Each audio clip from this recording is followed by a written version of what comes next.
Hi, I'm Georgie. I'm a yoga teacher and certified Buteyko breathing instructor. This is my wonderful daughter, Stella. She is my eldest daughter. And how old are you? 9. You're 9. I'm sharing our story today because I believe that early awareness for children's airway health is so often overlooked and it's very, very rarely discussed. Our story began in 2020. So at that point we started to introduce the third language. But within a few months, COVID shut everyone down and we had to stay home. So you're a speech therapist?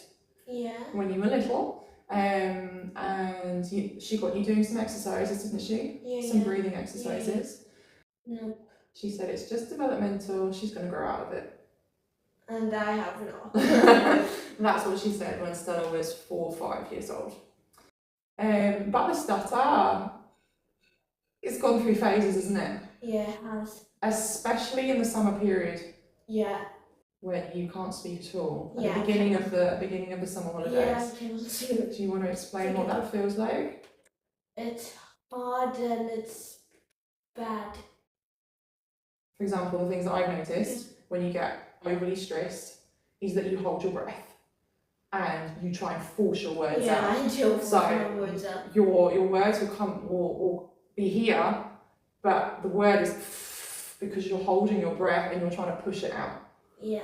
I started to read and I was reading book after book after book about breath work. So many books. Like so many books. I was just fascinated like by all the time reading. And that was when I started to notice Stella's breathing patterns and I started to link together what actually was really going on in her little brain and how she was breathing and make that connection.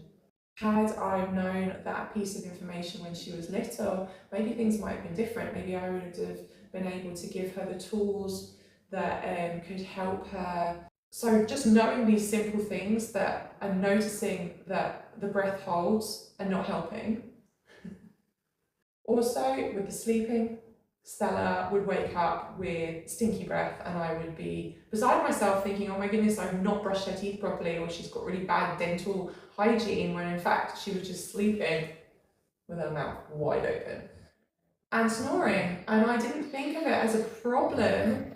Stop! I didn't think of it as a problem because no one tells you about snoring in kids. It's only now that obviously we're starting to hear more about it that people are thinking, oh actually I thought that was normal. It's not normal. Tonight, mouth tape. How do you feel after the mouth tape?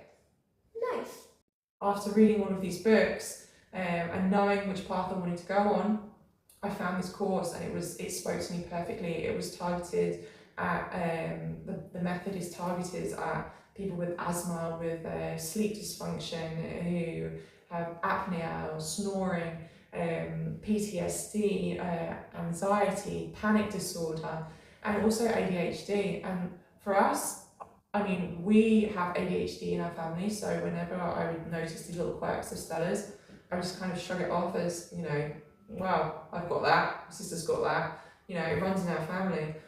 Where in actual fact, the thin line between poor airway health and ADHD-like symptoms is very thin.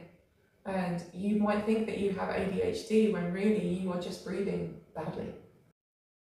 We've noticed certain temperaments kind of calm down after correcting the breathing patterns, and now when we wake up with stinky breath, we know that this week it's going to be mouth tape. Mouth tape. You're waking up with, a stinky breath because you're just stinky. So now I know these little things that can help ease the stutter. Remember the practice that we did? So when you were doing the Buteyko method and you were holding your breath after the exhale, what was I getting you to think about? What was the story that you focused on to stop you thinking about your breathing? Get an ice cream. Getting an ice cream. Yeah, it was getting an ice cream. I would walk her through a visualization where she's not thinking about her breath hold, where she's not sending messages to her brain that it's a panic that she needs to breathe. And instead she's going step by step in her head of what it takes to get the first lick of ice cream. So walking up to the gelateria, picking the ice cream, having a taste, going for that one, the Yeah. scoop, the mount, the handing, the giving of the money, And then that the whole story is what calms you because you're not thinking about breathing. yeah. It works. Visualization works absolutely.